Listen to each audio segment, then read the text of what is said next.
Solution চ্যাপ্টারটা start করব। দ্রবণ ফিজিক্যালের এই পার্টটাই মনে হয় বাকি আছে পড়ানো।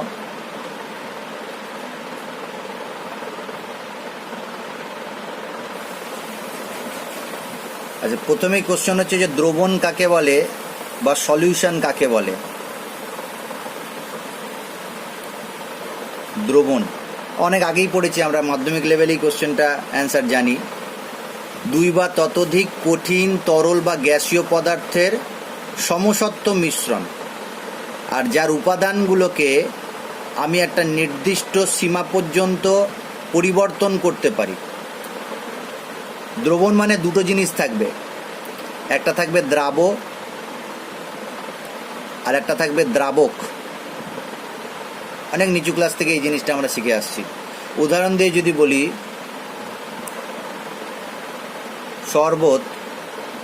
শরবত যদি দ্রবণ হয় তাহলে কঠিন পদার্থটা যেটা চিনি সেটা হচ্ছে দ্রাব, আর জল সেটা হচ্ছে দ্রাবক। দ্রাব কাকে বলে?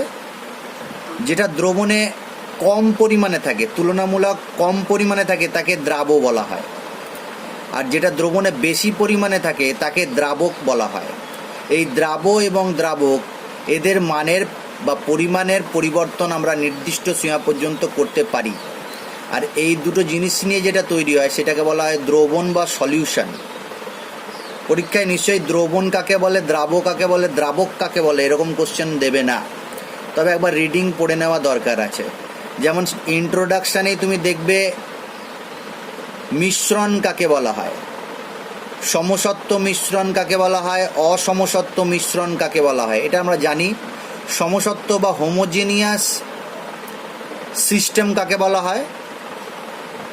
যখন দ্রাব আর দ্রাবক মিশে গিয়ে একটা সিস্টেম তৈরি করবে, ওয়ান সিস্টেম তৈরি করবে, তখন সেই সিস্টেমটাকে বলা হয় হোমোজিনিয়াস, সমসত্ব। অর্থাৎ পুরো দ্রবণে দ্রাব এবং দ্রাবকের সংযুক্তি সমান থাকবে। যেমন আমি যদি শরবতের কথা বলি, তাহলে শরবতের যে কোনো অংশ থেকে তুমি যদি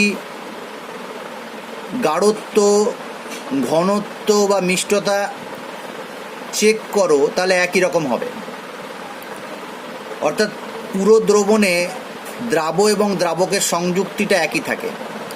এগুলোকে বলা হয় হোমোজিনিয়াস বা সমসত্ব।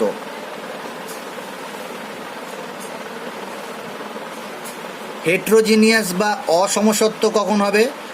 যখন দ্রাব এবং দ্রাবক মিশে দুটো সিস্টেম তৈরি করবে, টু সিস্টেম, বা ইমমিসিবল সিস্টেম তৈরি করবে, বা মাল্টিপল সিস্টেমও বলতে পারি। একাধিক সিস্টেম যদি তৈরি করে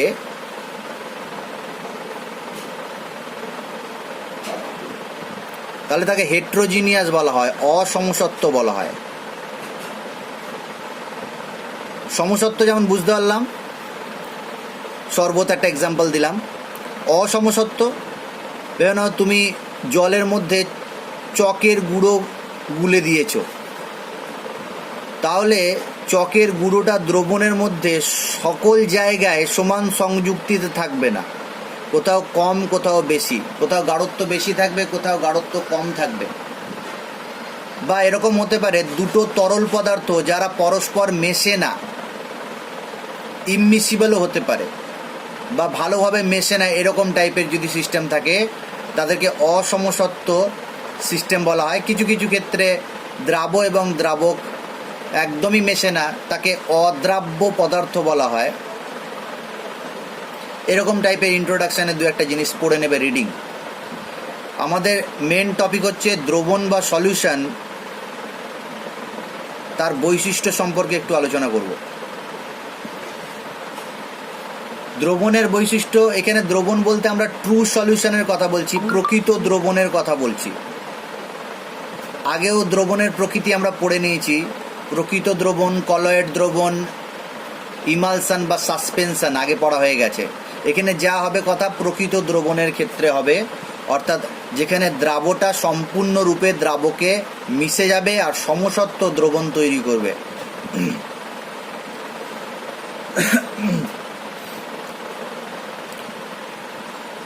প্রথম বৈশিষ্ট্য যেটা আছে, রিডিং পড়ে নেবে বই থেকে, দ্রবণ সমসত্ব প্রকৃতির হবে, সমানভাবে মিশে যাবে, সংযুক্তি পুরো দ্রবণের যে কোনো অংশে একই থাকবে। এখানে যে দ্রাবের কণাগুলো আছে সেই দ্রাবের কণা বা আয়ন বা অণুর ব্যাস হবে 10⁻⁻7 থেকে 10⁻⁻8 সেন্টিমিটার। দ্রবণের সব অংশে ভৌত ধর্ম ও গঠন একই রকম থাকবে। এক্ষেত্রে সিঙ্গেল ফেজ সিস্টেম হবে, এক দশা সম্পন্ন সমসত্র মিশ্রণ হবে। এখন তুমি যদি এই দ্রবণটাকে ফিল্টার করো, তাহলে যেহেতু কণার ব্যাসগুলো খুব ক্ষুদ্র, ফিল্টার পেপারে আটকাবে না, পুরোটাই বেরিয়ে চলে আসবে। কলয়েড দ্রবণের ক্ষেত্রে ফিল্টার পেপারে বা পার্চমেন্ট পেপারে আটকে যায়, এক্ষেত্রে আটকাবে না। এখানে যে উপাদানগুলো আছে দ্রাব আর দ্রাবক কণা, সেটা নির্দিষ্ট সীমা পর্যন্ত, এখানে যে উপাদান আছে দ্রাব আর দ্রাবক কণা, এটা নির্দিষ্ট পরিমাণে এদের মানের পরিবর্তন করা যায় উপাদানের। আচ্ছা, কিছু কিছু ক্ষেত্রে দ্রবণ তৈরি করার সময় তাপের উদ্ভব হতে পারে বা শোষণ হতে পারে। যেমন আমরা দেখেছি জলের মধ্যে চুন গুলে দিলে প্রচুর তাপের উদ্ভব হয়, গরম হয়ে যায়। যেমন চুনকে জলে যদি গুলে দাও, যে দ্রবণটা তৈরি হয় তার সাথে প্রচুর পরিমাণে তাপ উৎপন্ন হয়। অর্থাৎ একটা দ্রবণ তৈরি হওয়ার সময় তাপের উদ্ভব ঘটতে পারে। আবার এরকম অনেক দ্রাব আছে যাদেরকে জলে গুলে দিলে দ্রবণটা ঠান্ডা হয়ে যায়। যেমন অ্যামোনিয়াম ক্লোরাইডকে যদি জলে গুলে দিই, যে দ্রবণটা পাবো সেখানে তাপের শোষণ হবে, অর্থাৎ ঠান্ডা হয়ে যাবে। এরকম অনেক উদাহরণ আছে। আবার দ্রবণের যে বর্ণ আছে সেই দ্রবণের বর্ণ দ্রাবের কণার ওপর বা আয়নের ওপর নির্ভর করে। এগুলো জাস্ট রিডিং পড়ে নেবে, দ্রবণের বৈশিষ্ট্য বা প্রকৃত দ্রবণের বৈশিষ্ট্য।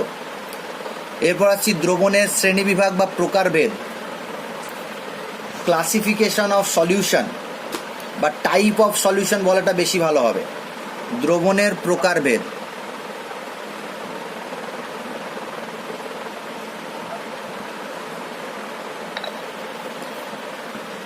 এটা কার উপর ভিত্তি করে এই শ্রেণীবিভাগটা করা হয়েছে? দ্রাবকণা ও দ্রাবক কণা এদের ভৌত অবস্থা অনুযায়ী।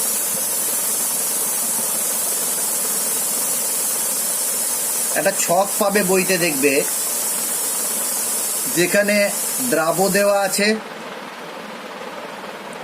দ্রাবক দেওয়া আছে আর উদাহরণ দেওয়া আছে, এক্সাম্পল দেওয়া আছে। দ্রাবকে সলিউট বলা হয় আর দ্রাবককে বলা হয় সলভেন্ট। এবার দুটোই গ্যাস হতে পারে, বইতে দেখবে সবাই, আমি সবগুলো লিখবো না। দুটোই গ্যাস হতে পারে, অর্থাৎ দ্রাবক গ্যাস এরা পরস্পরের সাথে মিশে গিয়ে একটা সমসত্ব দ্রবণ তৈরি করেছে। এরকম দ্রবণের একটা উদাহরণ দিতে হবে তোমাকে। বায়ু হতে পারে, আমরা জানি যে বায়ুর মধ্যে বিভিন্ন গ্যাস নির্দিষ্ট সংযুক্তিতে বা নির্দিষ্ট পরিমাণে মিশে থাকে, একটা সমসত্ব দ্রবণ তৈরি করে বায়ু।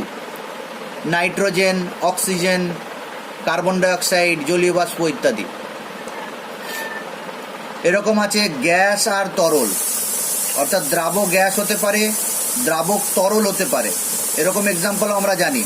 অর্থাৎ তরলের মধ্যে যদি গ্যাস দ্রবীভূত অবস্থায় থাকে, যার খুব ভালো এক্সাম্পল আমরা জানি সোডা ওয়াটার।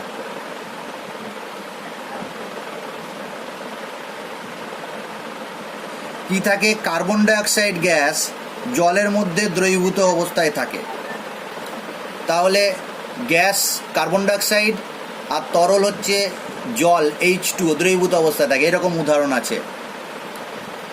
গ্যাস কঠিনের মধ্যেও থাকতে পারে, এরকম এক্সাম্পল, একটা দুটো করে এক্সাম্পল শুধু পড়ে নেবে, এখানে পরপর দেখে নেবে। তরল তরল আছে, তরল গ্যাস আছে, তরল কঠিন আছে, কঠিন তরল আছে, কঠিন কঠিন আছে। এই কঠিন কঠিনটা একটু বলে দিই। এটা আমরা জানি কঠিন হচ্ছে দ্রাব আর কঠিন হচ্ছে দ্রাবক। এর এক্সাম্পল আমরা জানি সংকর ধাতু বা ধাতু সংকর। এখানে দুই বা ততোধিক কঠিন পদার্থ একটা নির্দিষ্ট সংযুক্তিতে মিশে একটা দ্রবণ তৈরি করে বা মিশ্রণ তৈরি করে, সমসত্ব মিশ্রণ। তার উদাহরণ দু একটা উদাহরণ অবশ্যই পড়বে, যেমন পিতল পড়বে, ব্রোঞ্জ পড়বে,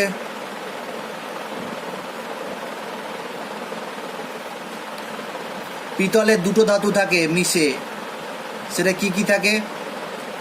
কপার ও জিঙ্ক, কপার ও জিঙ্ক, তামা ও জিঙ্ক।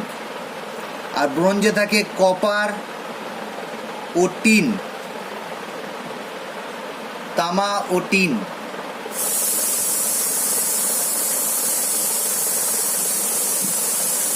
তাহলে এইগুলো একটু পড়ে নেবে, সবগুলো উদাহরণ জাস্ট রিডিং পড়বে, একটা করে এক্সাম্পল করলে এখান থেকে হয়ে যাবে। এখান থেকে অত কোনো গুরুত্বপূর্ণ কোশ্চেন থাকে না, যেমন কলয়েড দ্রবণের ক্ষেত্রে এখান থেকে একটা কোশ্চেন থাকে, কিন্তু সলিউশনের ক্ষেত্রে থাকে না। এখন পর্যন্ত যেটা পড়ালাম সেটা একটু রিডিং পড়ে নেবে জাস্ট, এখান থেকে কোনো কোশ্চেন থাকে না। এবার আসছি তরলে দ্রবীভূত কঠিন পদার্থের দ্রবণের গাঢ়ত্ব প্রকাশের পদ্ধতি। তার আগে একটা কোশ্চেন বলি। এবার তুমি একটা গ্লাসে নির্দিষ্ট পরিমাণে জল নিয়েছো, সেই জলে তুমি একটা দ্রাব যোগ করেছো। সেই দ্রাবটা চিনি হতে পারে বা গ্লুকোজ হতে পারে বা যে কোনো দ্রাব যেটা জলে দ্রবীভূত হয়। 1 চামচ দিয়েছ, আর নির্দিষ্ট পরিমাণে ওই একই নির্দিষ্ট পরিমাণ জল নিয়ে আর একটা গ্লাসে তুমি আর একটা দ্রাব বা ওই দ্রাবটাই 2 চামচ দিয়েছ। যদি চিনি থাকে তাহলে কি পার্থক্য দেখবে এই দুটো জলের? যদি তোমাকে পার্থক্য করতে বলে, কি পার্থক্য দেখতে পারবে?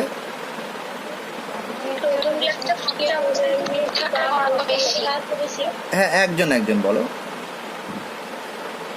প্রথমটা কম মিষ্টি হবে, এটা কম মিষ্টি, এটা একটু বেশি মিষ্টি হবে। আর কি পার্থক্য দেখতে পারবে? এটা একটু কম গাঢ় হবে, এটা একটু বেশি গাঢ় হবে।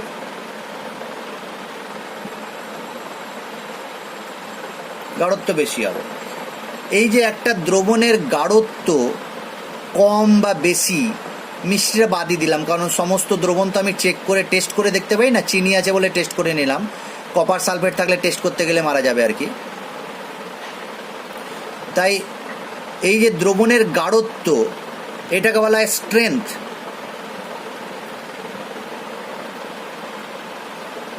বা মাত্রা। তাহলে একটা দ্রবণের গাঢ়ত্ব বা স্ট্রেংথ বা মাত্রা, এটা কি হয় প্রকাশ করা হয়, সেটা নিয়ে অনেকগুলো প্রকাশের পদ্ধতি আছে। এটা আমরা ক্লাস 11 ফার্স্ট চ্যাপ্টারে পড়েছি। কয়েকটা পদ্ধতির কথা বলি বা কয়েকটা প্রকাশের পদ্ধতির কথা বলি। 1 নম্বর হচ্ছে শতকরা মাত্রা। যাদের বই আছে বইটা দাগ দিয়ে নেবে, যেগুলো পড়বো ভালো করে। শতকরা মাত্রা, যাকে পার্সেন্টেজ স্ট্রেংথ বলা হয়। 2 নম্বর হচ্ছে নর্মালিটি পড়বো আমরা।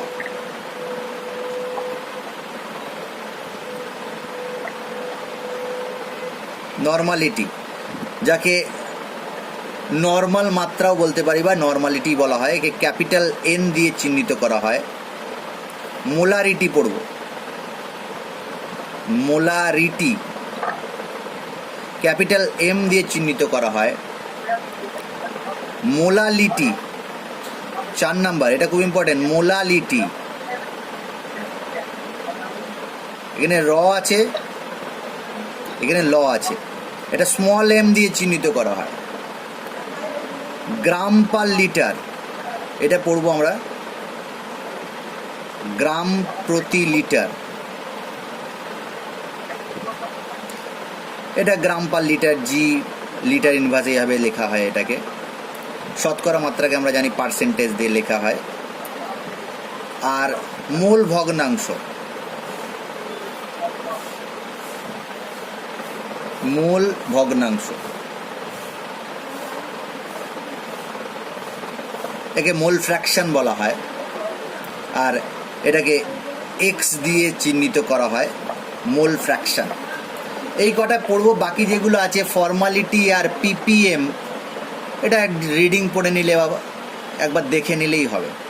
তার মধ্যে এই তিনটে বেশি বিশেষ করে ইম্পর্টেন্ট, 1, 2 আর এই 3, নর্মালিটি, মোলারিটি, মোলালিটি। এটা খুব ভালো করে আমাদের একটু জেনে নিতে হবে এই সম্পর্কে। আর অল্প সংজ্ঞা মাঝে মধ্যে দিয়ে দেয়, মোল ভগ্নাংশ কি আমরা জানি, মাধ্যমিক লেভেল, এই মাধ্যমিক থেকেই পড়ছি, 11এও পড়েছি, মাধ্যমিকেও পড়েছি। এগুলো একবার বলবো তোমাদেরকে। এখানে কি পড়তে হবে শুধু জেনে নিতে হবে যে শতকরা মাত্রা কি, কীভাবে প্রকাশ করা হয়, এর গাণিতিক ফর্মুলা কি, নর্মালিটি, মোলারিটি, মোলালিটি, এদের মধ্যে সম্পর্ক, এদের ব্যবহার, কোন কোন ক্ষেত্রে এদের ব্যবহার হয়, এগুলো পড়ে নেব। এগুলো থেকে নিউমেরিক্যাল প্রবলেম এইচএস লেভেলে দেয় না, ক্লাস 12-এর নিউমেরিক্যাল প্রবলেম এখান থেকে দেয় না, তাই অঙ্ক এখান থেকে না করলেও হবে এই জায়গা থেকে। তবে দু একটা বলে দেবো। প্রথমে আসছি শতকরা মাত্রা, পার্সেন্টেজ স্ট্রেংথ। শতকরা মাত্রা মানে কি, ভালো করে শুনবে। এখানে একটা দ্রবণ আছে, আমি বললাম যে নাইট্রিক অ্যাসিডের জলীয় দ্রবণ, HNO3 জলীয় দ্রবণ। তাহলে প্রথমে তোমাকে যদি কোশ্চেন করা হয় এখানে দ্রাবক কোনটা আর দ্রাবক কোনটা,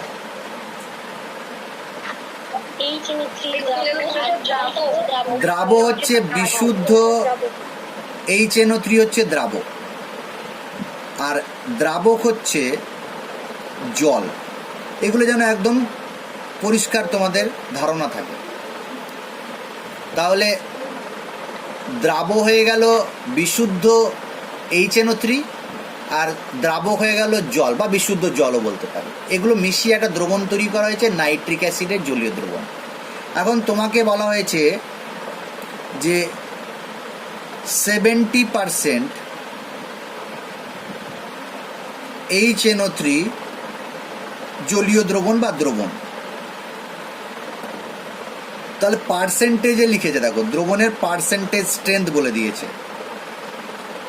অর্থাৎ এই যে দ্রবণটা আছে সেই দ্রবণের 100 ভাগ দ্রবণে কত ভাগ HNO3 আছে, বিশুদ্ধ HNO3 আছে,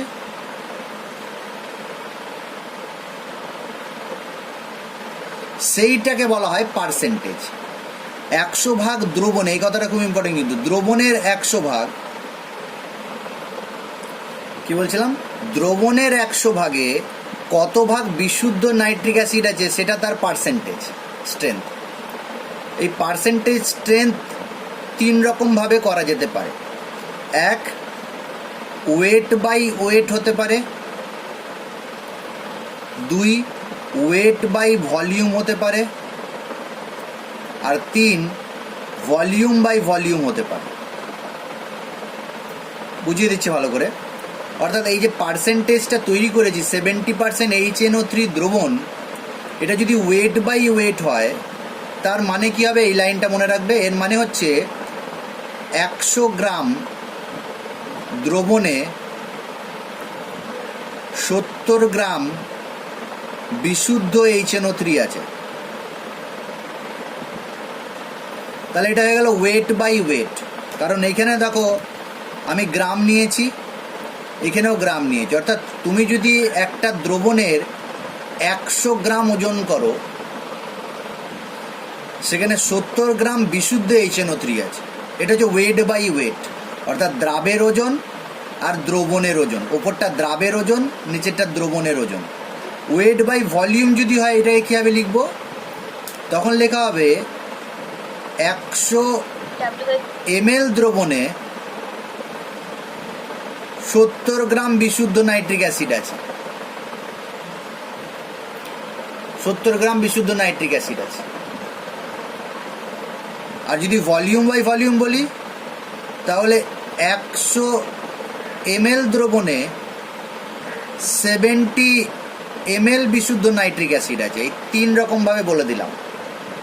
তাহলে শতকরা মাত্রা কি? দ্রবণের শতকরা মাত্রা হচ্ছে 100 ভাগ দ্রবণে কত ভাগ দ্রাব আছে, বিশুদ্ধ দ্রাব, সেটাকে বোঝায়। ওয়েট বাই ওয়েট যদি হয়, তাহলে 100 গ্রাম দ্রবণে কত গ্রাম বিশুদ্ধ দ্রাবক আছে। ওয়েট বাই ভলিউম যদি হয়, তাহলে 100 ml এ কত গ্রাম আছে। আর ভলিউম বাই ভলিউম যদি হয়, তাহলে 100 ml এ কত ml বিশুদ্ধ দ্রাব আছে, সেটাকে বলা হয় শতকরা মাত্রার ভলিউম বাই ভলিউম। এখন এই যে দুটো আছে, ওয়েট বাই ভলিউম আর ভলিউম বাই ভলিউম, সবচেয়ে বেশি তো এইটা ব্যবহার করা হয় আমাদের, ওয়েট বাই ভলিউম। অর্থাৎ এটা কঠিন পদার্থর ওজন করা থাকে বা ওজন করে দ্রবণটা তৈরি করতে হয়। ওয়েট বাই ভলিউম আর ভলিউম বাই ভলিউম, যেক্ষেত্রে গাঢ়ত্ব, যেক্ষেত্রে ঘনত্ব 1 হয়, যেমন জল যদি নিই, জলের ক্ষেত্রে জলের ঘনত্ব ধরা হয় 1 cc। তাহলে জলের ঘনত্ব যেহেতু 1 cc, সেক্ষেত্রে ওয়েট বাই ভলিউম আর ভলিউম বাই ভলিউম ব্যাপারটা এক হয়ে যাবে। ভুল বললাম নাকি?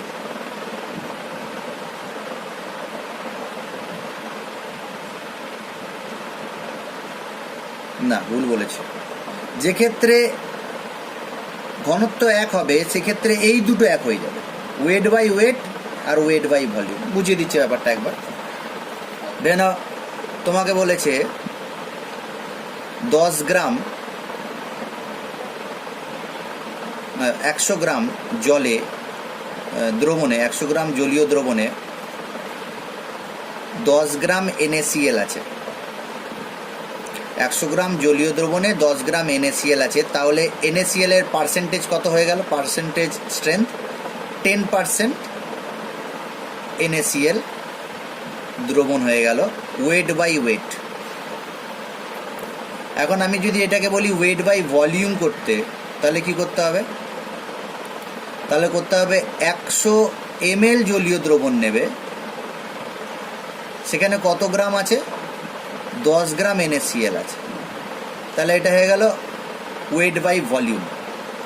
এবার দেখো জলের ভলিউম, জলের আয়তন, আমি বললাম 100 ml। যদি এটাকে বলি কত গ্রাম, জলের আয়তন 100 ml সমান কত গ্রাম যদি জিজ্ঞাসা করা হয়, তাহলে কি বলবে? Weight by volume. তো তাহলে কি পেয়ে গেলাম? ভলিউম সমান ঘনত্ব ইন্টু ভলিউম সমান ওয়েট। তাহলে ভলিউম আর ঘনত্বকে গুণ করে দেবে, অর্থাৎ 100 ml এর সাথে কত গুণ করতে হবে? ঘনত্ব 1। তাহলে দেখো এটাও কি হয়ে গেল? 100 গ্রাম হয়ে গেল। অর্থাৎ জলের ক্ষেত্রে 100 ml জল আর 100 গ্রাম জল একই, কিন্তু এটা জলের ক্ষেত্রেই হবে। অর্থাৎ যাদের ঘনত্ব হচ্ছে 1 গ্রাম পার সিসি, তাদের ক্ষেত্রে এটা প্রযোজ্য হবে। ওয়েট বাই ভলিউম আর ওয়েট বাই ওয়েট একই হয়ে যাবে যাদের ক্ষেত্রে ঘনত্ব হচ্ছে 1। ঠিক আছে? তাহলে তোমাকে একটা কোশ্চেন করা হলো যে 10%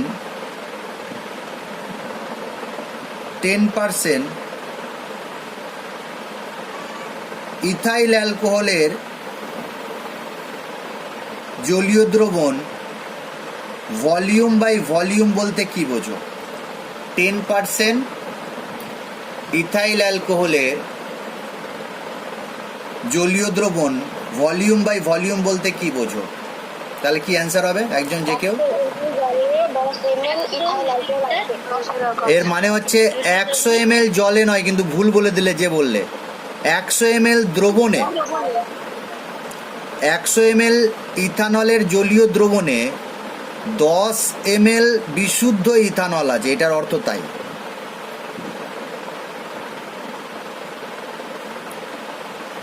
বুঝলাম ব্যাপারটা? দ্রবণে কিন্তু। তাহলে এটা হয়ে গেল আমাদের পার্সেন্টেজ স্ট্রেংথ বার করার তিনটে নিয়ম, weight by weight, weight by volume আর ভলিউম বাই ভলিউম। নেক্সট যেটা আছে সেটা হচ্ছে নর্মালিটি, আর এটা আমরা ক্লাস 11-এ অনেকবার পড়েছি আর একবার পড়ে নিই। নর্মালিটি কাকে বলে? তোমাদের মধ্যে কেউ যদি বলো আমাকে নর্মাল 100 নর্মালিটি বলছে, হ্যাঁ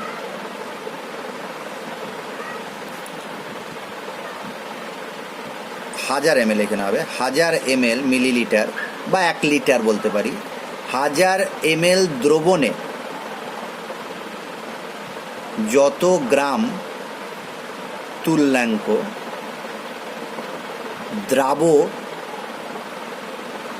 দ্রবীভূত থাকে সেই গ্রাম তুল্যাঙ্ক সংখ্যাকে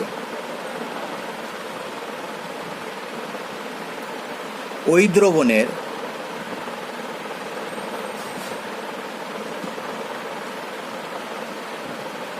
নর্মালিটি বলা হয়। যেমন এখানে তোমাকে পরীক্ষা কোশ্চেন দিয়েছে যে 1 নর্মাল H2SO4 দ্রবণ, 1 নর্মাল H2SO4 দ্রবণ। এখন এই দ্রবণে কতটা পরিমাণ H2SO4 আছে আর কতটা জল আছে, বা বলতে পারি আমি এই দ্রবণটা কীভাবে প্রস্তুত করব। তোমাদেরকে কোশ্চেন দিলাম যে 1 নর্মাল H2SO4 দ্রবণ তৈরি করো 1 লিটার, 1 লিটার তৈরি করো। তাহলে তোমরা কি করবে? 1 নর্মাল H2SO4 দ্রবণ তৈরি করবে 1 লিটার। তোমাকে ল্যাবরেটরিতে নিয়ে গেলাম আর সমস্ত জিনিসপত্র দিয়ে দিয়েছি, তুমি কীভাবে এই দ্রবণটা তৈরি করবে, প্রস্তুত করবে। যে কেউ একলে আমি সেটা বলি, তোমরা যেটা আমাকে বললে, তুমি বললে 1000 ml জল নিয়ে নেব, সেই জলে কেউ কেউ বললে 98, কেউ কেউ বললে 49, বলে দিই H2SO4 এর গ্রাম তুল্যাঙ্ক হচ্ছে 98 ডিভাইডেড বাই 2 মানে 49। তাহলে 49 গ্রাম বিশুদ্ধ H2SO4 দেবো, এই কথাটাই বলেছো তাই তো? যারা 98 বলে তারা ভুল বলেছো আর কি, তুল্যাঙ্ক বার হচ্ছে 98 ডিভাইডেড বাই 2। তাহলে এতটা H2SO4 দেবো এত ml জলে। সবাই কি একমত আমার সাথে? আমার সাথে নয়, যে বলেছো তার সাথে।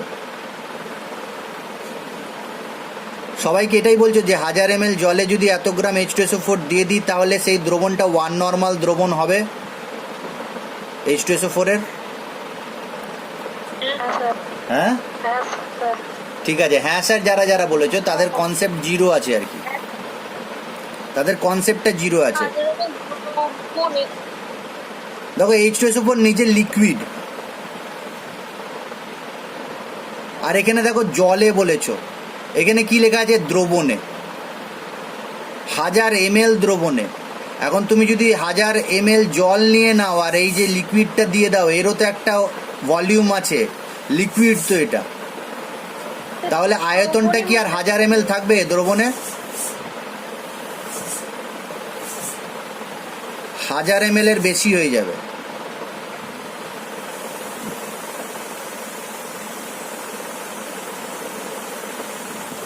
তাহলে এটা ভুল বলে দিলে আর কি। কীভাবে তৈরি করবে শুনে নাও। একটা ভলিউমেট্রিক ফ্লাস্ক পাওয়া যায়, দেখেছো কি না জানি না, এরকম দেখতে হয় ভলিউমেট্রিক ফ্লাস্ক। এখানে দাগ দেওয়া থাকে, একটা নির্দিষ্ট আয়তনের দাগ দেওয়া থাকে, বুঝো না? এইটা আমি বললাম 1000 ml এর ভলিউমেট্রিক ফ্লাস্ক, 1000 ml। প্রথমে তোমাকে কি করতে হবে, এই যে H2SO4 এর 1 নর্মাল যেহেতু তৈরি করছি, 49 গ্রাম বিশুদ্ধ H2SO4 এখানে ওজন করে দিয়ে দিতে হবে, ব্যালেন্স এর মধ্যে রেখে এটাকে ওজন করে এখানে দিয়ে দিতে হবে। তাহলে এখানে এসে কিছু H2SO4 জমা হয়ে যাবে। এরপরে কি করবে, তুমি পাতিত জল দিয়ে, ডিস্টিল ওয়াটার দিয়ে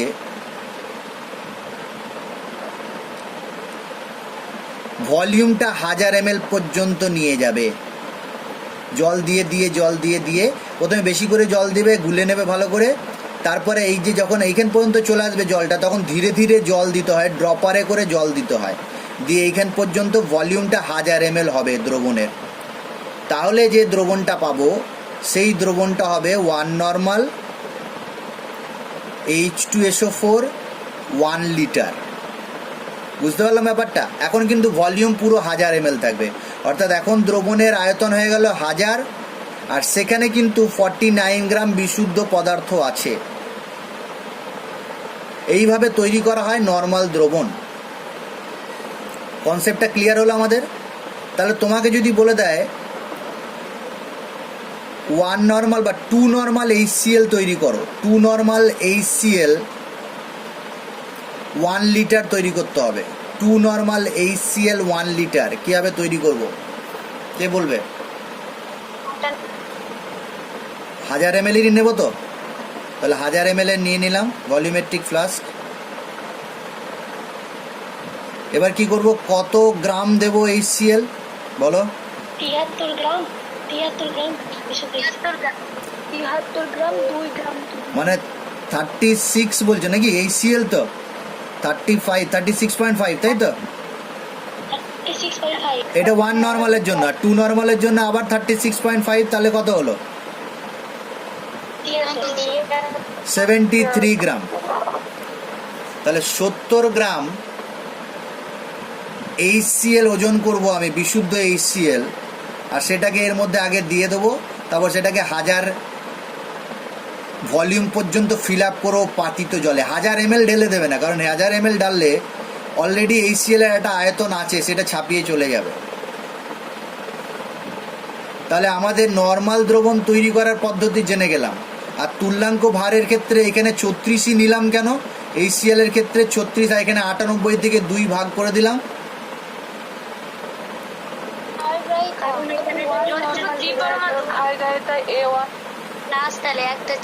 হ্যাঁ, তাহলে তুল্যাঙ্ক ভার আমরা নির্ণয় করতে জানি সবাই।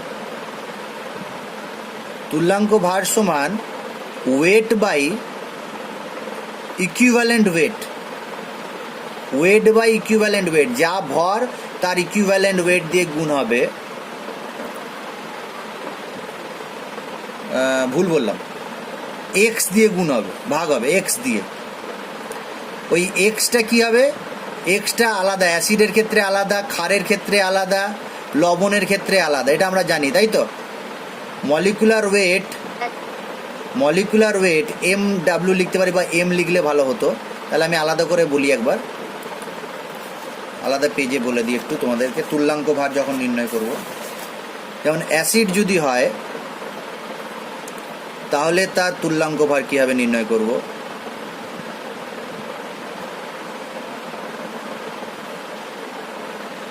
মলিকুলার ওয়েট নেব সেই অ্যাসিডের,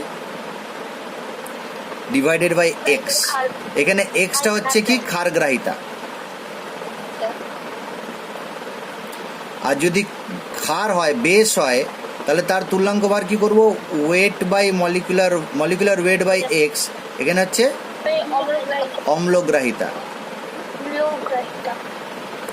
আর যদি লবণ হয়, সল্ট হয়, তাহলে molecular weight divided by x. এক্সটা বলা ঠিক, এক্সটা এক্ষেত্রে কী হবে? Number of cation into valency of cation, যোজ্যতা। যেমন একটা এক্সাম্পল দিয়ে দেখাচ্ছি। তোমাকে Al2SO4 দিয়েছে, এর মলিকুলার ইকুইভ্যালেন্ট ওয়েট বার করতে বলেছে, তুল্যাঙ্ক ভার বের করতে বলেছে। কীভাবে বের করবো? molecular weight by 6. এইটা হয়ে গেল এর মলিকুলার ওয়েট বার করব অ্যালুমিনিয়াম সালফেটের, ডিভাইডেড বাই আমাকে দেখে নিতে হবে যে ক্যাটায়ন কটা আছে। ক্যাটায়ন দুটো আছে আর তার যোজ্যতা হচ্ছে 3, তাহলে 2 ইন্টু 3, 6 দিয়ে ভাগ হবে। বা আমি অ্যানায়নের যোজ্যতা আর অ্যানায়নের সংখ্যা দিয়েও বলতে পারি। সালফেট 3টে আছে, যোজ্যতা 2 হবে। সালফেট 3টে আছে আর যোজ্যতা 2, তাহলে 3 ইন্টু 2 করতে পারি, সেটাও 6, আর 2 ইন্টু 3 করতে পারি, সেটাও 6। তাহলে এটা হয়ে গেল। আর যদি তোমার জারক পদার্থ বা বিজারক পদার্থ থাকে, সেটাও তো জানি কি হয়। জারক পদার্থ বা বিজারক পদার্থ থাকলে নাম্বার অফ ইলেকট্রন লস বা গেন হতে পারে, এটাও জানি যদি জারক বা বিজারক পদার্থ থাকে।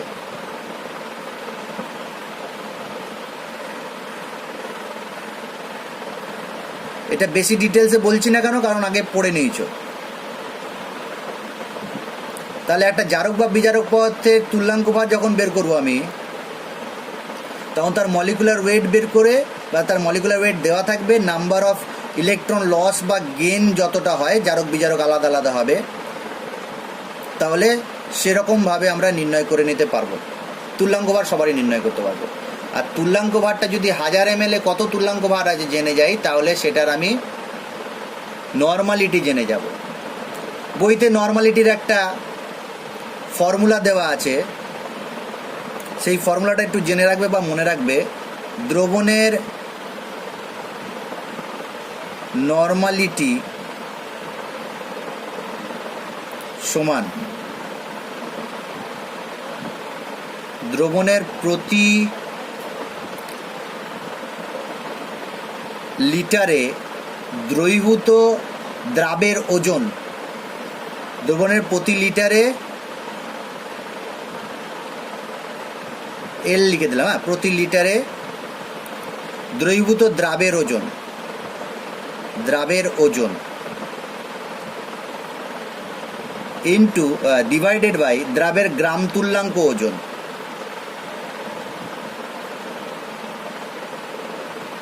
দ্রাবের গ্রাম তুল্যাঙ্ক ওজন, এটা নর্মালিটি। এটা গ্রাম পার লিটার বলতে পারি এটাকে, তাই তো? গ্রাম পার লিটার ওজন বলতে পারি, পার লিটার, দ্রাবের গ্রাম পার লিটার। আর এটা তুল্যাঙ্ক ভার, তুল্যাঙ্ক ভারকে আমরা ই লিখতে পারি, এটাকে লেখা হয় W/V, সেটাকে আমি গ্রাম পার লিটার লিখে দিই। তাহলে এটা একটা ফর্মুলা, এটা মনে রাখবে। এখন তোমাকে যদি বলে একটা 1000 ml দ্রবণে 1 গ্রাম তুল্যাঙ্ক আছে, গ্রাম ইকুইভ্যালেন্ট আছে, তাহলে সেই দ্রবণটা হয়ে গেল 1 নর্মাল। যদি 2 গ্রাম তুল্যাঙ্ক থাকে তাহলে 2 নর্মাল। যদি x গ্রাম তুল্যাঙ্ক থাকে তাহলে কত normal? x normal, x normal. 1000 ml 1 গ্রাম তুল্যাঙ্ক যদি থাকে, 1000 ml দ্রবণ কিন্তু, হ্যাঁ, 1 গ্রাম তুল্যাঙ্ক গ্রাম ইকুইভ্যালেন্ট ওয়েট থাকে, তাহলে 1 নর্মাল। 2 গ্রাম ইকুইভ্যালেন্ট থাকে 2 নর্মাল। x গ্রাম ইকুইভ্যালেন্ট থাকে তাহলে x নর্মাল। যেমন 1 নর্মালকে বলা হয় নর্মাল, 2 নর্মালকে বলা হয় বাই নর্মাল। যদি হয় না 0.5 গ্রাম ইকুইভ্যালেন্ট থাকে, 0.5 গ্রাম ইকুইভ্যালেন্ট, তাহলে সেটাকে বলা হয় সেমি নর্মাল, বা n/2ও বলা হয়। হাফ নর্মাল বলতে পারি বা সেমি নর্মাল বলবো, এটাকে বলা হয় সেমি নর্মাল। আর যদি 0.1 গ্রাম থাকে, গ্রাম ইকুইভ্যালেন্ট থাকে, যেটাকে আমরা বলতে পারি 1/10, 1/10, এই নর্মালকে কি বলা হয়? ডেসি নর্মাল, এটাকে বলা হয় ডেসি নর্মাল। এটা কি বললাম? Semi normal. এগুলো সব 11-এ পড়ে নিয়েছো। এটাকে নর্মাল বলা হয়, এটাকে বাই নর্মাল বলা হয়, আর যদি 0.01 গ্রাম ইকুইভ্যালেন্ট থাকে, এটা 1/100 নর্মাল, বা এটাকে কি বলা হয়? Centi normal. সেন্টি নর্মাল বলা হয়, সেন্টি নর্মাল দ্রবণ বলা হয়। তাহলে এরকমভাবে কিছু ভাগও আছে দ্রবণের, 1 নর্মাল, 2 নর্মাল। তাহলে পরীক্ষায় যদি তোমাকে বলে নর্মাল দ্রবণ কাকে বলা হয়, কে বলবে? সংজ্ঞা কে দেবে? নর্মাল দ্রবণ, যদি কোনো দ্রবণের, 1000 মিলিলিটার। বলো, নর্মাল দ্রবণ যদি কোনো দ্রবণের 1000 মিলিলিটারে 1000 কি? 1000 ml এ, মিলিলিটারে হ্যাঁ 1000 ml এ কোনো দ্রাবের কত গ্রাম তুল্যাঙ্ক থাকবে? 1 গ্রাম তুল্যাঙ্ক থাকে, তাহলে সেই দ্রবণকে বলা হয় নর্মাল দ্রবণ। আমি বলে দিই একবার পরিষ্কার করে, যদি কোনো দ্রবণের প্রতি লিটারে বা 1000 ml এ কোনো দ্রাবের 1 গ্রাম তুল্যাঙ্ক দ্রবীভূত থাকে, তাহলে ওই দ্রবণটাকে বলা হয় নর্মাল দ্রবণ। আচ্ছা, একক তাহলে কি হয়ে গেল? একক হয়ে গেল গ্রাম ইকুইভ্যালেন্ট পার লিটার। আচ্ছা, এই দ্রবণের উষ্ণতা উপর নির্ভরশীল করবে কি করবে না? উষ্ণতার নির্ভরশীলতা, পয়েন্টটা দাগ দিয়ে রাখবে, বইটা স্টার দিয়ে রাখবে। উষ্ণতার উপর নির্ভরশীল কি নির্ভরশীল নয়? উষ্ণতার প্রভাব, অর্থাৎ এই দ্রবণে নর্মালিটি মানে নর্মাল দ্রবণ বলার সময় আমাকে উষ্ণতাটা বলতে হবে কি বলতে হবে না?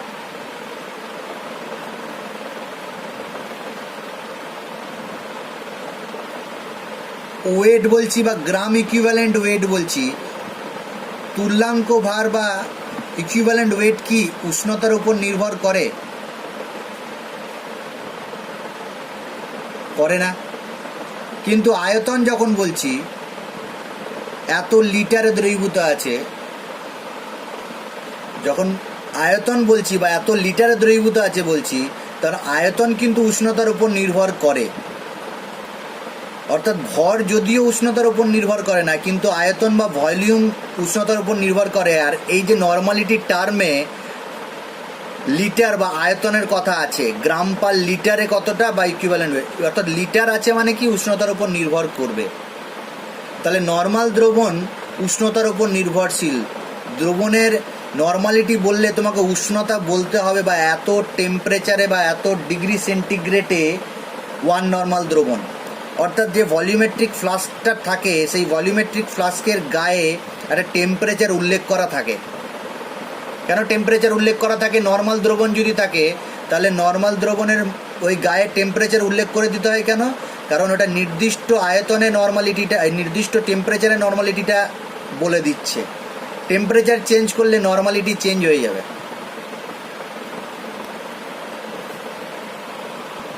মোলারিটি,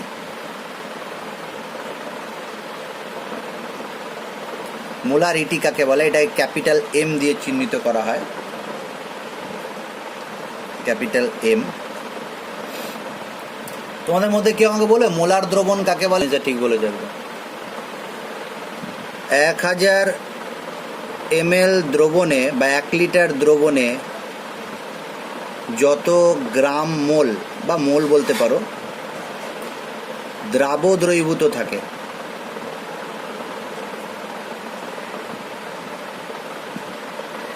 সেই মোল সংখ্যাকে বা গ্রাম মোল সংখ্যাকে দ্রবণের মোলারিটি বলে। যেমন আবার একই কোশ্চেন করলাম আমি তোমাকে, 1 মোলার H2SO4 1 লিটার দ্রবণ তৈরি করব, কীভাবে তৈরি করব আমাকে কেউ বলে দাও দেখি। ঠিকই বলেছো, একটু ভালো করে বললে ভালো লাগতো আর কি। একটা ভলিউমেট্রিক ফ্লাস্ক নেব, সেই ভলিউমেট্রিক 1000 ml এর ভলিউমেট্রিক ফ্লাস্ক, সেখানে প্রথমে 1 গ্রাম মোল H2SO4 নেব বিশুদ্ধ, তারপর বাকিটা জল দিয়ে, পাতিত জল দিয়ে ফিল আপ করবো। কতটা? 1000 ml ভলিউম। এবার এইটা তুমি একটু ভেঙে বললে ভালো হতো হামিদুন্নেসা, যে এটা কত গ্রাম নেব, ওয়েটটা বলে দিলে ভালো লাগতো আর কি। কত হবে ওয়েটটা? 98 গ্রাম। 98 গ্রাম, 98 গ্রাম আমাকে H2SO4 নিতে হবে। তাহলে 98 গ্রাম H2SO4 যদি নিয়ে নিই আমি, তাহলে সেখানে পাতিত জল দেবো, ভলিউমটা ফিল আপ করবো 1000 ml পর্যন্ত। এখন তোমাকে যদি কেউ কোশ্চেন করে ফেলে যে 1 নর্মাল H2SO4 আর 1 মোলার H2SO4 কার স্ট্রেংথ বেশি, এই কোশ্চেনটা করে ফেললে হবে না। 1 মোলার H2SO4। কে বলছে 1 মোলার? হ্যাঁ, কে বললে H2SO4? বলো, ভয় পাওয়ার কিছু নেই। আমি বলেছি। হ্যাঁ, তুমি যে বলেছো H2SO4 1 মোলারটার স্ট্রেংথ বেশি, কেন বললে? 1 নর্মাল H2SO4 এর ক্ষেত্রে আমরা 49 গ্রাম H2SO4 নিচ্ছিলাম, এই টোটালটা করছিলাম 1000 ml। আর এখানটায় 1 মোলার মানে মোলারিটির ক্ষেত্রে আমরা 98 গ্রাম নিচ্ছি H2SO4 তে। H2SO4 এর পরিমাণটা বেশি থাকছে, তাহলে ওখানে স্ট্রেংথ বেশি। একদম ঠিক বলেছো রূপসা। 49 গ্রাম আছে এখানে 1 নর্মালে, আর এখানে 98 গ্রাম H2SO4 আছে। তাহলে পরিমাণে অনেক বেশি আছে, ডবল আছে। নর্মাল 1 নর্মাল H2SO4 থেকে 1 মোলার H2SO4 এর স্ট্রেংথ অনেক বেশি, বা দ্বিগুণ বলতে পারি। আচ্ছা, এই কোশ্চেনটা যদি তোমাকে বলতো 1 নর্মাল HCl এর স্ট্রেংথ আর 1 মোলার HCl এর স্ট্রেংথ কার বেশি, কি বলতে অ্যান্সার? হ্যাঁ, দুটোরই স্ট্রেংথ সমান বা একই। অর্থাৎ যাদের ক্ষেত্রে নর্মালিটি আর মোলারিটি, মানে নর্মালিটি বলছি, যাদের ক্ষেত্রে ইকুইভ্যালেন্ট ওয়েট আর molecular weight same, equivalent weight equals to molecular weight যদি হয়, তাদের ক্ষেত্রে নর্মালিটি মোলারিটি কী হবে? সমান হবে। নর্মালিটি মোলারিটি কাদের ক্ষেত্রে সমান হবে? যাদের ক্ষেত্রে ইকুইভ্যালেন্ট ওয়েট আর মলিকুলার ওয়েট সমান হবে, তাদের ক্ষেত্রে নর্মালিটি মোলারিটি কিন্তু সমান হবে। আমি একদম বেসিক বা একদম সহজভাবে ব্যাপারগুলোকে ক্লিয়ার করছি তোমাদের কাছে, যাতে নর্মাল মোলার একদম জিনিসটা সহজ হয়ে যায় তোমাদের কাছে। তাহলে যাদের ক্ষেত্রেই এক্স ইকুয়ালস টু, ওই আগে এক্স লিখেছিলাম মনে আছে, ইকুইভ্যালেন্ট ওয়েট সমান বলেছিলাম weight molecular weight by x. যাদের ক্ষেত্রে এক্স হচ্ছে 1, তাদের ক্ষেত্রে equivalent weight molecular weight same, তাদের ক্ষেত্রে নর্মালিটি মোলারিটি সমান। অর্থাৎ যাদের ক্ষারগ্রাহিতা বা অম্লগ্রাহিতা, অর্থাৎ যে অ্যাসিড আর বেসের HCl, HNO3 বা HOCl, এই সকল যে অ্যাসিড আছে যাদের ক্ষারগ্রাহিতা 1, বা যে সকল ক্ষার আছে NaOH, KOH, যাদের অম্লগ্রাহিতা 1, তাদের ক্ষেত্রে ইকুইভ্যালেন্ট ওয়েট মলিকুলার ওয়েট সমান, তাদের ক্ষেত্রে নর্মালিটি মোলারিটি সমান, তাদের স্ট্রেংথ সমান হবে। কিন্তু যাদের ক্ষেত্রে ইকুইভ্যালেন্ট ওয়েট মলিকুলার ওয়েট সমান নয়, অর্থাৎ অম্লগ্রাহিতা বা ক্ষারগ্রাহিতা সমান নয়, তাদের ক্ষেত্রে মলিকুলার ওয়েট ইকুইভ্যালেন্ট ওয়েট আলাদা, তাদের ক্ষেত্রে নর্মালিটি মোলারিটি আলাদা। এখন ওই যেভাবে আমরা নর্মাল দ্রবণ আর নর্মাল দ্রবণটা মনে রেখেছিলাম, ঠিক একই রকমভাবে দ্রবণের মোলারিটি সমান কি হয়ে যাবে? দ্রবণের মোলারিটি সমান গ্রাম পার লিটারে, অর্থাৎ দ্রবণে প্রতি লিটারে দ্রবীভূত দ্রাবের ওজন বাই মলিকুলার ওয়েট, গ্রামাণবিক ওজন। দ্রাবের মলিকুলার ওয়েট, আমি শর্টকাটে লিখছি মলিকুলার ওয়েট, এম ওয়েট। আর এটা কি? প্রতি লিটারে, প্রতি লিটার দ্রবণে দ্রাবের ওজন, গ্রাম পার লিটারে, মলিকুলার ওয়েট, মোলারিটি, এ বক্স করে রেখে দেবে এটা। ওই একই রকমভাবে মোলার দ্রবণ কাকে বলবো তাহলে? মোলার দ্রবণ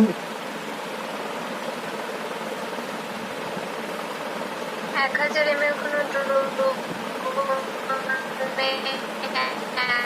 মোল যদি দ্রাবক 1000 দ্রবণে যদি 1 গ্রাম মোল, তাহলে মোলার দ্রবণ বলে এটাকে। যদি 2 গ্রাম মোল থাকে বাইমোলার বলা হয়, তাহলে তাকে বলা হয় বাইমোলার।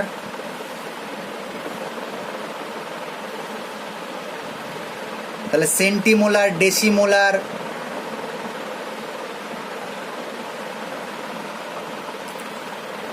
তাহলে নর্মালিটি মোলারিটি দুটোই হয়ে গেল। মোলারিটি আর নর্মালিটির পার্থক্য, কোশ্চেনটা লিখে রাখো, নর্মালিটি এবং মোলারিটির পার্থক্য লেখো। আচ্ছা, বই থেকে পড়ে নেবে নর্মাল দ্রবণ ব্যবহারের সুবিধা অসুবিধা, মোলার দ্রবণ ব্যবহারের সুবিধা অসুবিধা। আচ্ছা, মোলার দ্রবণের একক তাহলে কি পেলাম আমরা? মোল পার লিটার। আর এক্ষেত্রে কি পেলাম? গ্রাম ইকুইভ্যালেন্ট পার লিটার। একটা পার্থক্য তাহলে একক দিয়ে তো হয়েই গেল। উষ্ণতার উপর নির্ভরশীল, এটা উষ্ণতার উপর নির্ভরশীল, তাহলে এটা পার্থক্যে নিশ্চয়ই লিখতে পারবো না। আর একটা কোশ্চেন দেয় যে নর্মালিটি আর মোলারিটির মধ্যে সম্পর্ক, নর্মালিটি আর মোলারিটির মধ্যে সম্পর্ক। আমি ধরলাম ভি এমএল বা ভি লিটার দ্রবণে ডাব্লু গ্রাম দ্রাব দ্রবীভূত আছে। তাহলে মোলারিটি সমান কি হবে?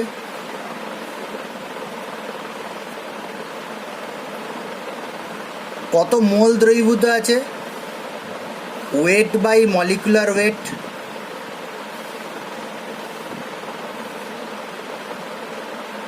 ভি লিটারে আছে এত, 1 লিটারে আছে কত? এইটা। তাহলে এটা হয়ে গেল তোমার মোলারিটি। না বুঝতে পারলে বলবো। নর্মালিটি কি হবে?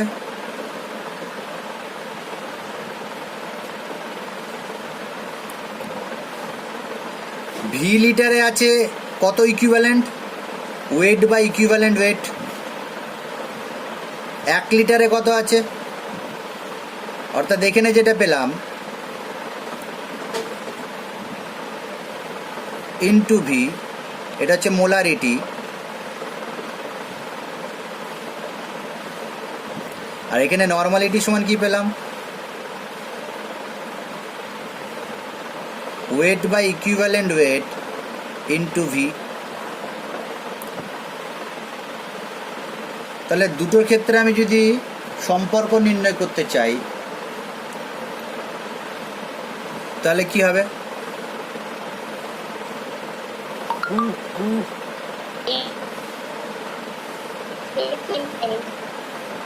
এক্ষেত্রে ডাব্লু সমান কি পাচ্ছি?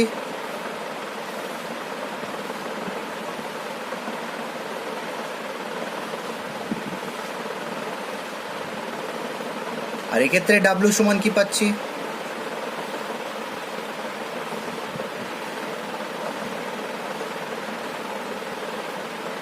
দুটোকে যদি সমান করি তাহলে যেটা পাবো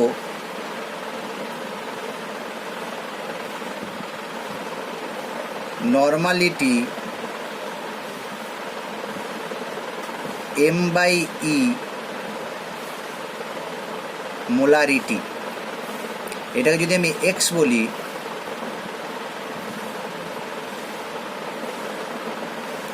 এক্স ইন্টু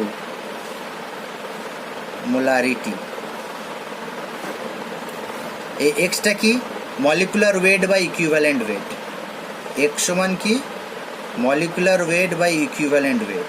যাদের ক্ষেত্রে মলিকুলার ওয়েট আর ইকুইভ্যালেন্ট ওয়েট সমান হবে তাদের ক্ষেত্রে নর্মালিটি মোলারিটি সমান হবে।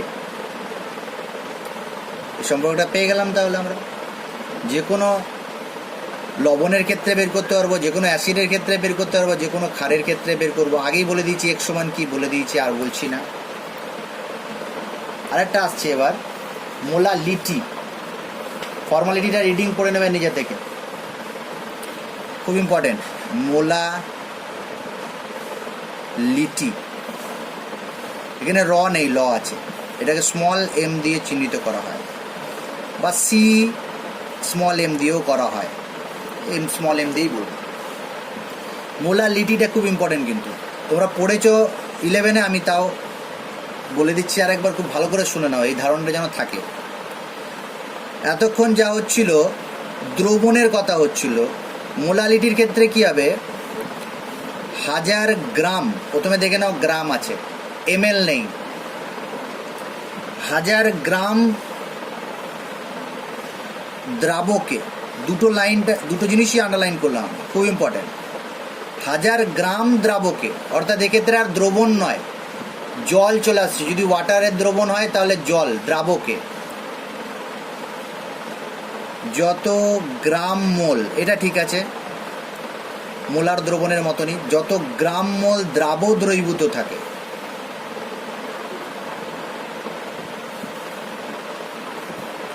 সেই গ্রাম মোল সংখ্যাকে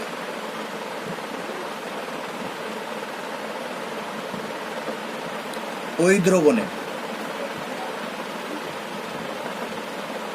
মোলালিটি বলে।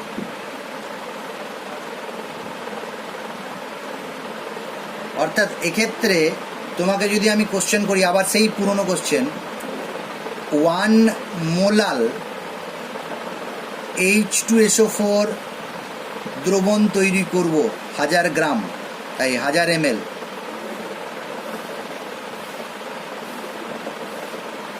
কিভাবে তৈরি করব কে বলবে আমাকে? 1 মোলাল H2SO4 দ্রবণ তৈরি করব, হ্যাঁ 1 মোলাল H2SO4 দ্রবণ তৈরি করব, 1 মোলাল কিভাবে তৈরি করব? একদম ঠিক বলেছো ভাই। তাহলে আমি কি করব? এইখানে তোমার ভলিউমেট্রিক ফ্লাক্স নেওয়ার দরকার নেই, ভলিউমেট্রিক ফ্লাক্সকেও নিতে পারো, তুমি বিকারেও তৈরি করতে পারো এটা। অর্থাৎ এক্ষেত্রে তোমাকে প্রথমে একটা পাত্রে, এবার জলটাই আগে নেবে বা তুমি দ্রাবটা আগে নেবে, কোনো ব্যাপার নেই এখানে, কারণ এখানে আয়তনের কথা নেই, বা ভলিউমটা 1000 ml হতে হবে সেটাও বলেনি, বা দ্রবণের ওজনটা 1000 গ্রাম হতে হবে সেটাও বলেনি। অর্থাৎ তুমি প্রথমে যে কোনো জিনিসকে ওজন করতে পারো। আমি কি করলাম? প্রথমে আমি 1000 গ্রাম জল ওজন করে নেব। দেখো 1000 গ্রাম জল মানে কত আয়তন জল যদি বলি, একই ব্যাপার। তো আমি যেহেতু সংজ্ঞা অনুযায়ী 1000 গ্রাম জলকে নিয়ে নেব, জল নিয়ে নিলাম। এবার এখানে আমি কি করব? 98 গ্রাম H2SO4 ওজন করে দিয়ে দেবো, বা আগে 98 গ্রাম H2SO4 ওজন করে দাও, তারপরে 1000 গ্রাম জল ওজন করে দাও, তাহলে যে দ্রবণটা তৈরি হলো সেটা হচ্ছে 1 মোলাল।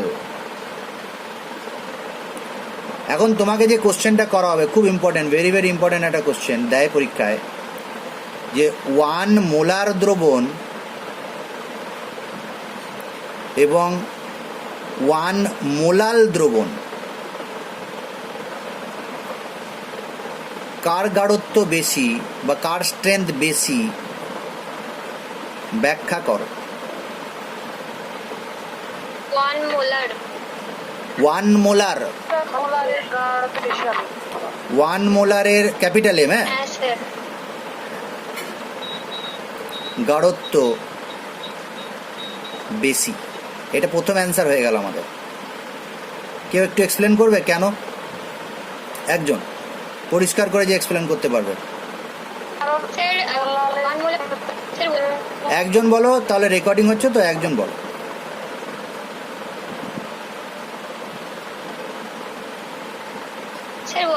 ক্ষেত্রে এবং 1 মোলারের ক্ষেত্রে দুটো ক্ষেত্রে দ্রাবের পরিমাণ মানে 98 গ্রাম হচ্ছে, কিন্তু 1 মোলারের ক্ষেত্রে হচ্ছে 1000, মানে টোটাল ভলিউমটা নেওয়া হচ্ছে 1000 ml, তার মানে হচ্ছে দ্রাবকের পরিমাণটা কমে যাচ্ছে। আর যেহেতু 1 মোলারের ক্ষেত্রে মানে টোটালটা 1000 ml নেওয়া হচ্ছে না, 1000 ml দ্রাবক নেওয়া হচ্ছে, তাই জন্য স্ট্রেনটা বেশি হবে। যেটা বললে আর কি, তুমি যেটা বললে বুঝতে পারলে তুমি?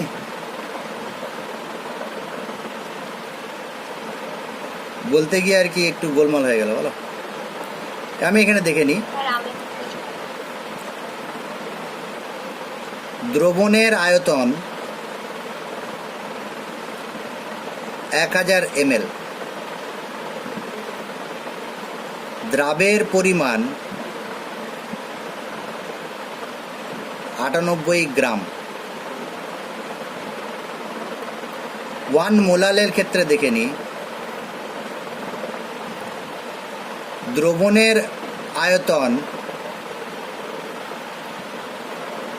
1000 ml এর বেশি হবে তো? বেশি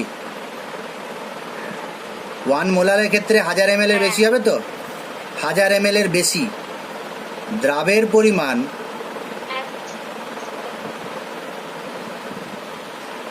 98 গ্রাম বা একই।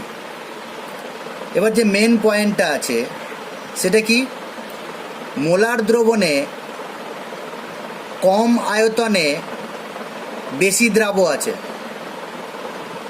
মেন পয়েন্ট যেটা হচ্ছে সেটা হচ্ছে 1 মোলার দ্রবণে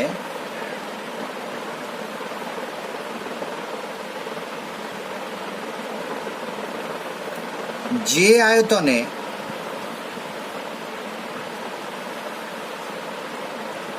1 গ্রাম মোল বা 1 গ্রাম অণু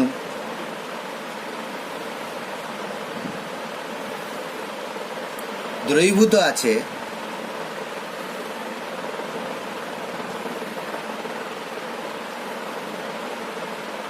সেই আয়তন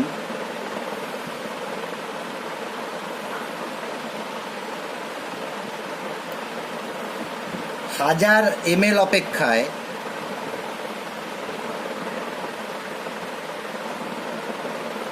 একটু বেশি। এটা মেন পয়েন্ট। অর্থাৎ আমি দেখতে পাচ্ছি যে এখানে 1000 ml 98 গ্রাম আছে, আর এখানে একটু বেশি পরিমাণে 98 গ্রাম আছে, তাহলে এখানে গাঢ়ত্বটা কমে গেল, গাঢ়ত্ব কম, গাঢ়ত্ব বেশি। এই কোশ্চেনের অ্যান্সারটা চ্যাপ্টারের শেষে কোশ্চেন প্লাস অ্যান্সারে যাবে, খুব পরিষ্কার করে লেখা আছে এই জিনিসটা, পরীক্ষায় দেয় কিন্তু। তাহলে 1 মোলার দ্রবণ কাকে বলে, 1 নর্মাল দ্রবণ কাকে বলে, 1 মোলাল দ্রবণ কাকে বলে আমরা জেনে নিয়েছি। এখন একটা কোশ্চেন খুব ইম্পর্টেন্ট যেটা দেয় এখানে, বারবার দেয়, উষ্ণতার উপর নির্ভরশীলতা। মোলাল দ্রবণ কি উষ্ণতার উপর নির্ভর করবে? না, করবে না, কারণ এখানে 1000 গ্রামের কথা হয়েছে। এখানে ওয়েট, দ্রাবকটা ওয়েট, আর দ্রাবেরও পরিমাণ কি হচ্ছে, গ্রাম।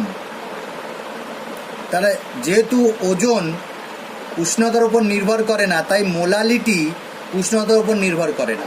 তবে এখানে অসুবিধা হচ্ছে এই যে ওজন করে আমি নিচ্ছি, এই ওজন করে নেওয়াটা কিন্তু অত সহজ নয়, নিতে গিয়ে ভুল হয়ে যায় ওজনটা, সেই জন্য মোলালিটি খুব একটা ব্যবহার করা হয় না। তবে যেহেতু উষ্ণতার উপর নির্ভরশীল নয়, তাই স্ফুটনাঙ্ক, গলনাঙ্ক, এই স্ফুটনাঙ্কের উন্নয়ন আর হিমাঙ্কের অবনমনে এর ব্যবহার আছে, পরে আমরা পড়বো যখন বলবো।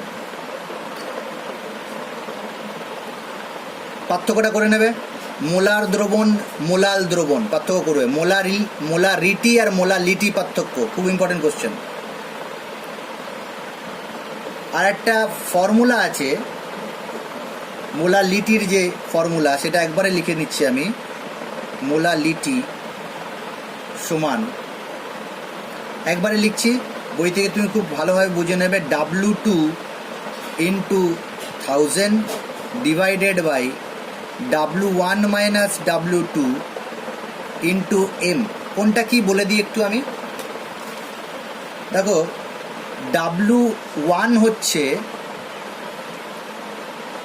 একটা দ্রবণের ওজন, অর্থাৎ যে দ্রবণটা তুমি মোলার দ্রবণ বলছো, মোলাল। W1 হচ্ছে দ্রবণের ওজন, W2 হচ্ছে দ্রাবের ওজন। তাহলে W1 মাইনাস W2 কার ওজন হবে? এটা বললাম দ্রাবের ওজন। আর এই বিয়োগফলটা তাহলে কার ওজন হবে? দ্রাবকের ওজন হবে, দ্রাবকের ওজন। মোলালিটি ফর্মুলাটা ভালো করে মনে রাখবে, এটা আর সহজ আছে, একবার পড়লেই নিজে থেকে বই বুঝতে পারো। এরপর আসছি গ্রাম পার লিটার। গ্রাম পার লিটার, কেউ বলবে আমাকে গ্রাম পার লিটার বলতে কি বোঝাচ্ছে? গ্রাম প্রতি লিটার।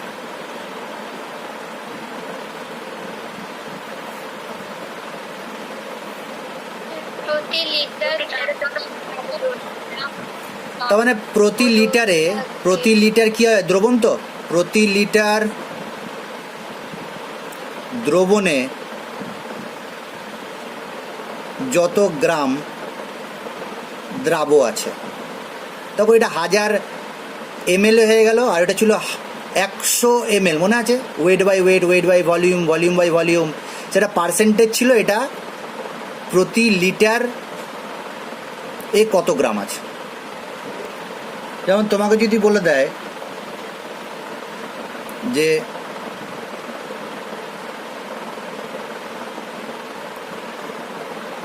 দশ গ্রাম পার লিটার NaCl দ্রবণ, এর মানেটা কি? 10 গ্রাম পার লিটার NaCl দ্রবণ, দ্রবণের মধ্যে দ্রবণের তার মানে 1 লিটার দ্রবণে 1 লিটার দ্রবণে 10 গ্রাম NaCl আছে। একদম সহজ, 1 লিটার দ্রবণে 10 গ্রাম NaCl আছে। আচ্ছা, নর্মালিটি ও মোলারিটির সাথে গ্রাম পার লিটারের সম্পর্ক ইম্পর্টেন্ট, জয়েন্ট এ কোশ্চেনে কাজে লাগে। নর্মাল,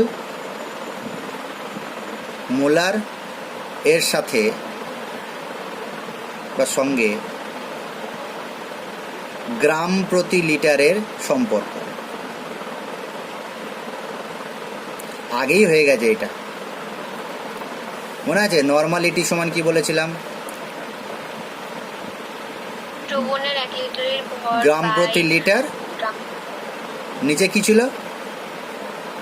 গ্রাম তুল্যাঙ্ক, গ্রাম তুল্য, ইকুইভ্যালেন্ট ওয়েট, গ্রাম তুল্যাঙ্ক।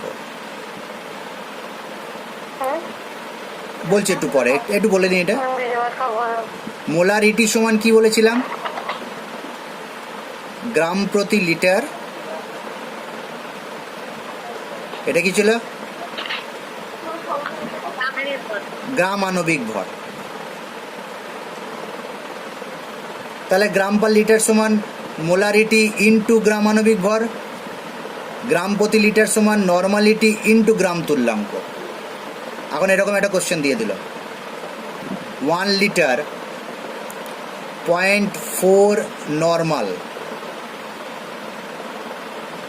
H2SO4, 1 litre 0.4 normal H2SO4। এক্ষেত্রে H2SO4 এর পরিমাণ বের করতে বলল। পরিমাণ গ্রামে বললো, হয় না? নর্মালিটি আছে, তাহলে গ্রামে বললো। কত? এই ফর্মুলা দিয়ে বলতে পারবো। নর্মাল কত? 1 নর্মাল। বলো বলো বলো, শুনতে পাচ্ছি না। 0.4 ইন্টু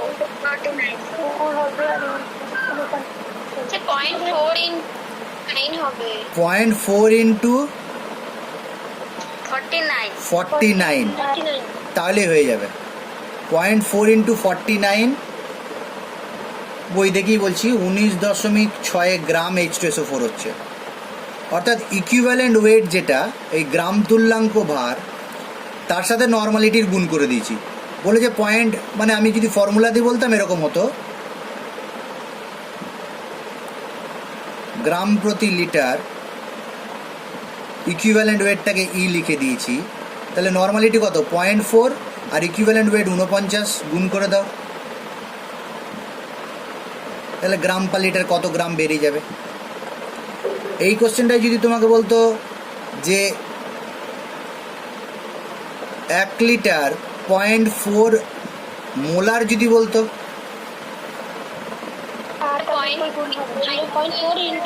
তাহলে 0.4 ইন্টু কত হতো 98 গ্রাম, তাহলে হয়ে যেত মোলারিটি। তাহলে গ্রাম পার লিটারের সাথে মোলারিটির সম্পর্কটা আমি বুঝতে পারছি কীভাবে হবে, আর নর্মালিটির সাথে গ্রাম পার লিটারের সম্পর্ক কী হবে। এটা উষ্ণতার উপর নির্ভর করবে কি করবে না? করবে। একক একক কি হবে? একক কি হবে? গ্রাম পার লিটার। ঠিক আছে, লাস্ট একদম যেটা পড়াবো, আর একটা পড়াবো না, নিজে থেকে পড়বে। এটা মোল ফ্র্যাকশন, এটাও আমরা জানি মোল ফ্র্যাকশন কাকে বলে। মোল ভগ্নাংশ, তোমাদের কাছে জিজ্ঞাসা করো মোল ভগ্নাংশ কাকে বলে। মোল ভগ্নাংশ বলে দিই তোমাকে, ভেবে নাও দুটো উপাদান আছে, একাধিক উপাদানও থাকতে পারে। দুটো উপাদানের ক্ষেত্রে ভেবে নাও একটা উপাদান বললাম এ আর একটা উপাদান বললাম বি। এই এ আর বি নিয়ে একটা দ্রবণ তৈরি করছি। এর N1 মোল নিয়েছি, বি এর N2 মোল নিয়েছি, দিয়ে একটা দ্রবণ তৈরি করেছি।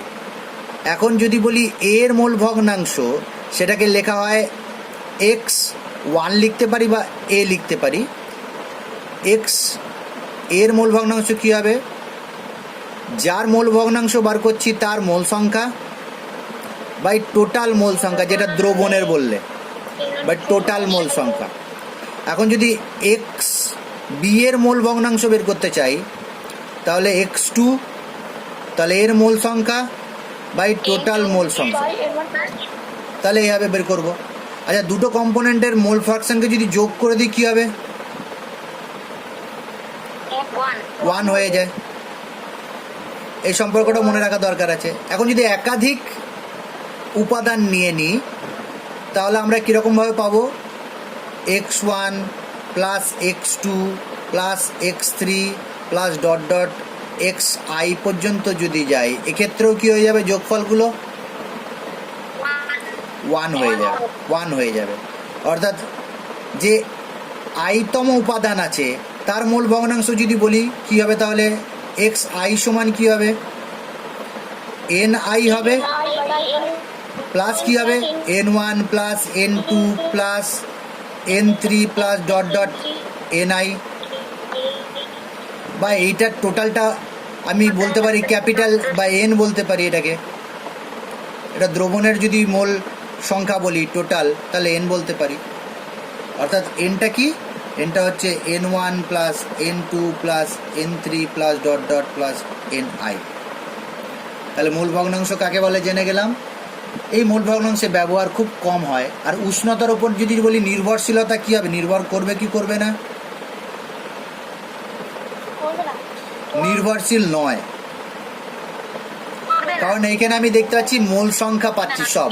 তাহলে মোল সংখ্যা যেহেতু উষ্ণতার উপর নির্ভর করে না, তাই মূল ভগ্নাংশ উষ্ণতার উপর নির্ভর করবে না। উষ্ণতার উপর খুব ব্যবহার কিন্তু কম। আর একটা জিনিস যেটা আছে সেটা যে ফর্মালিটি বললাম, আর একটা যে ppm পার্টস পার মিলিয়ন বা ppbও হয় পার্টস পার বিলিয়ন, এটা একটু দেখে নেবে নিজের থেকে। অর্থাৎ পার্টস পার মিলিয়নে কী হবে? প্রতি 10 লক্ষ ভাগে যত ভাগ ওজন দ্রাব্য থাকে, 10 লক্ষ ভাগে যত ভাগ ওজন দ্রাব্য থাকে, সেটা হচ্ছে পার্টস পার মিলিয়ন। আর ফর্মালিটিটা একটু দেখে নেবে, এটা তড়িৎযোজী যৌগের ক্ষেত্রে হয়, ক্রিস্টালের ক্ষেত্রে হয়। ফর্মালিটিটা একবার দেখে নেবে। তাহলে এইখান থেকে কি কি কোশ্চেন আমরা দেখে নিলাম, সেই কোশ্চেনগুলো কিন্তু পরীক্ষায় কিছু ইম্পর্টেন্ট কোশ্চেন আছে, সেগুলো লিখবে খাতায় বা একবার পড়ে নেবে। যেগুলো আমি কাজ দিয়েছি সেগুলো আমাকে দেখাবে একবার। লাস্ট একটা কোশ্চেন থেকে শেষ করব আজকের টপিকটা। তোমাকে ভেবে নাও সাজাতে দিয়েছে নিম্নলিখিত দ্রবণগুলিকে গাঢ়ত্বের ঊর্ধ্বক্রমে সাজাও বা স্ট্রেংথ অনুযায়ী সাজাও, মাত্রা অনুযায়ী সাজাও। 0.1 molar H2SO4,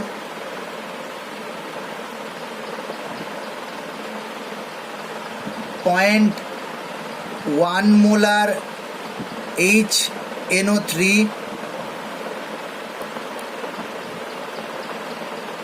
0.1 molar Al2SO4 whole 3। কোশ্চেনটা কি দিয়েছে যে এদেরকে নর্মালিটির ঊর্ধ্বক্রমে সাজাও। নর্মালিটি বলেছে, এখানে মোলারিটি দিয়েছে, নর্মালিটির ঊর্ধ্বক্রমে সাজাও। অর্থাৎ কোন দ্রবণের নর্মালিটি সবথেকে কম সেটাকে আগে লিখব, আর কোন দ্রবণের নর্মালিটি সবথেকে বেশি সেটাকে শেষে লিখব লেস দ্যান সাইন দিয়ে। এটা ভেবে নাও এ, এটা ভেবে নাও বি, আর এইটা ভেবে নাও সি। তাহলে আমি কি লিখব একটু বুঝে আমাকে বলবে। প্রথমে এগুলোকে নর্মালিটি দেখে নেব। 0.1 মোলার H2SO4 সমান কত নর্মাল হবে? 2 গুণিত 0.1 মানে 0.2। 0.2 নর্মাল হয়ে গেল H2SO4। এইটা হয়ে গেল এ। আচ্ছা বি দেখে নি, বি এর ক্ষেত্রে কত আছে? 0.1 মোলার HNO3। তাহলে কত নর্মাল হবে? 0.1 নর্মালি হবে, 1 নর্মাল HNO3 হবে। তাহলে এটা হয়ে গেল বি, কারণ এটার নর্মালিটি মোলারিটি একই, এর আলাদা।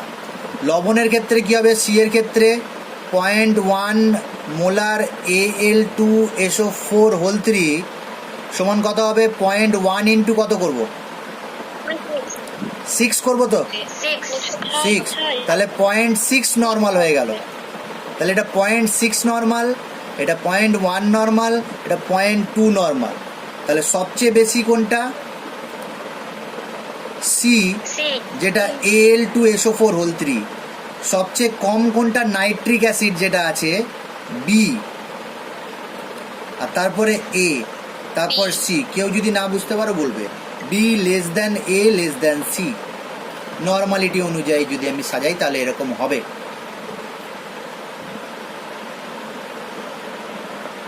আর একটা question, 0.2 normal H2SO4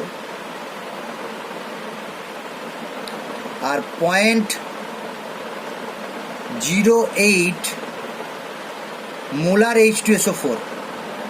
0.2 normal H2SO4 আর 0.08 মোলার H2SO4। কার স্ট্রেংথ বেশি? কার স্ট্রেংথ বেশি, কার গাঢ়ত্ব বেশি? 0.2 নর্মাল H2SO4 এর গাঢ়ত্ব বেশি। আমি কি করলাম? এটাকে মোলার করে নিলাম, এটাকে মোলার থেকে নর্মালে করে নিলাম। কি করলাম? 0.08 ইন্টু 2, তাহলে কত হবে? 0.16। এটা 0.16 নর্মাল হয়ে গেল, আর এটা 0.2, তাহলে নিশ্চয়ই 0.2টা বেশি। এবার যদি এটাকে আমাকে লিটারে না বলে যদি বলতো 100 ml বলে দিত, 100 ml 0.2 নর্মাল H2SO4 আর 100 ml 0.08 মোলার H2SO4, তাহলে কি হতো?